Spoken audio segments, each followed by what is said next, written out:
দর্শক থেকে দেখলে এবং অডিয়েন্স একটা কথা বলছে, অসুরের পর জিদ্দার যদি বেস্ট কাজ কিছু আছে, এটা কেউ বলে বিপ্লবী, কেউ বলে ডাকাত। কতটা ভালো লাগছে, কারণ অসুরকে বলা হচ্ছে কিন্তু রেফারেন্স আনছে, অন্য কোনো সিনেমা রেফারেন্স কিন্তু আনছে না, কি বলবো? কি বলবো, খুশি, খুবই খুশি। আর কি বলবো বলো, আমি খুবই খুশি এবং আশা করি আমি আর জিদ্দা যখন আবার ছবি করব, সবাই যখন ওষুধকে ওই ল্যান্ডমার্ক, ওই বেঞ্চমার্কটা দিচ্ছে, সেটা যাতে অতিক্রম করতে পারি, আরো এগিয়ে যেতে পারি। কিন্তু আজকে স্বাধীনতা দিবসের প্রাক মুহূর্তে এই ছবিটা দেশের প্রতি আমাদের কর্তব্যের একটা নিরিখ রেখে যাবে। এবং সবাইকে আমি একটাই কথা বলছি, আমার কাছে এই ছবিটা কেউ বলুক সুপারহিট, কেউ বলুক ব্লকবাস্টার। জিদ্দার এতগুলো লুকের মধ্যে কোন লুকটা তোমার নজর বেশি পেয়েছে, না কোন লুকটা বেশি ভালো লেগেছে, কি বলছো?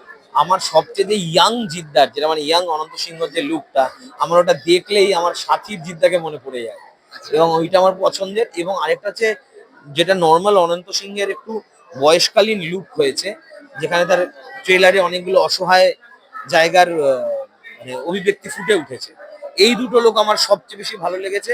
আরেকটা লেগেছে একজন ডিরেক্টরের লুকটা, চশমা পরে, সিনেমার নাম ক্রান্তি ফিরে এলো বলছে জিদ্দা। তো আই এম রিয়েলি লাইকিং ইট।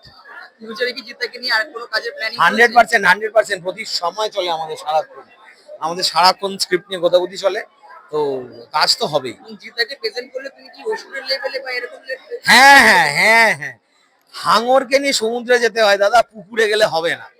এবং তোমার সেপ্টেম্বরে কাজ আসছে, কি বলছো? আমার ডাক্তারবাবু রিলিজ করছে সেপ্টেম্বরে 18 তারিখ। এতদিন যারা আমায় ভালোবেসেছেন, আমার একটা জিদ্দারা যেমন 2 বছর ছবি ছিল না, আমার একটু বেশি 3 বছর ছবি ছিল না, তো জিদ্দাও এসে গেছে, আমিও জিদ্দার পথ অনুসরণ করে এসে গেছি।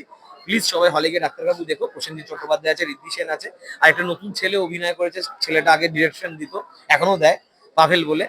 তো এটা কি ছিল? তো তাকে দেখার জন্য দেবে, এটাই ছিল, এটা আছে। তো সেই আর কি, তো এরকম মজা করবো অনেক।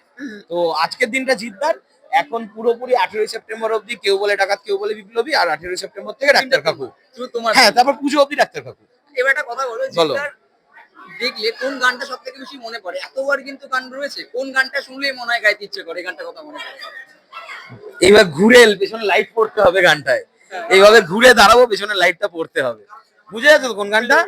জানি না কোথায় আছো, ওটাই। আরে শোনো, অসুরের গান খুব ভালো আমার, যেমন আগুন, বিশেষ করে যখন জিদ্দা কেরোসিন আছে, আগুন তোর হয়ে যেতে যায়, কিন্তু রাধা, সব গান ভালো হলেও জিদ্দা এলো মানে জানি না কোথায় আছো, জানি না কোথায় এসে যে হেঁটে হেঁটে ঢুকছে, একদম খুঁড়িয়ে, আর কোনো কথাই হবে না। ওই তো ছোটবেলায় পাগল হয়ে গেছিলাম। এবং এই সিনেমার বিজিএম কেমন লেগেছে তোমার? শান্তনু মৈত্র কাজ করেছে, খুব ভালো কাজ করবেন আশা করি। আমি পুরো বিজিএম শুনিনি, কিন্তু ট্রেলারের যা মিউজিক শুনেছি, I am more than happy. And Shantanu Moitra is a legend, দারুণ কাজ করে ভাই, 3 ইডিয়টস করা লোক, ভেরি নাইস। তোমরা সিনেমাটা অবশ্যই দেখো, এবং সেপ্টেম্বর মাসে পাশের পাড়ার কাকুকে নিয়ে ডাক্তারবাবু দেখতে যাও অবশ্যই। কাকু কেন, পাশের যাকে যাকে তোমরা পাশে বসাতে পারো, বাবা মা থেকে শুরু করে ভাই বোন, তারা তারা পুজোর আগে যেসব সেটিং, সবাইকে নিয়ে চলে যাও। আর টলি বাংলাকে কি বলতে চাও? I love you. টলি বাংলার অডিয়েন্সকে একটা বলো যে 15ই আগস্টের শুভেচ্ছা, অভিনন্দন, ভালোবাসা, এটা কিছু আছে? টলি বাংলাকে বলি, কেউ বলে ডাকাত, কেউ বলে বিপ্লবী রিলিজ করেছে 14ই আগস্ট, কিন্তু ভুললে হবে না 15ই আগস্ট আমাদের স্বাধীনতা দিবস। সেই জন্য তোমাদের শুভেচ্ছা জানালাম। যারা যারা সিনেমা হলে এটা দেখবে তাদেরকে আরো বেশি ভালোবাসা জানাবো, যারা দেখবে না তাদেরকে আড়ালে বকা করবো। Thank you, thank you.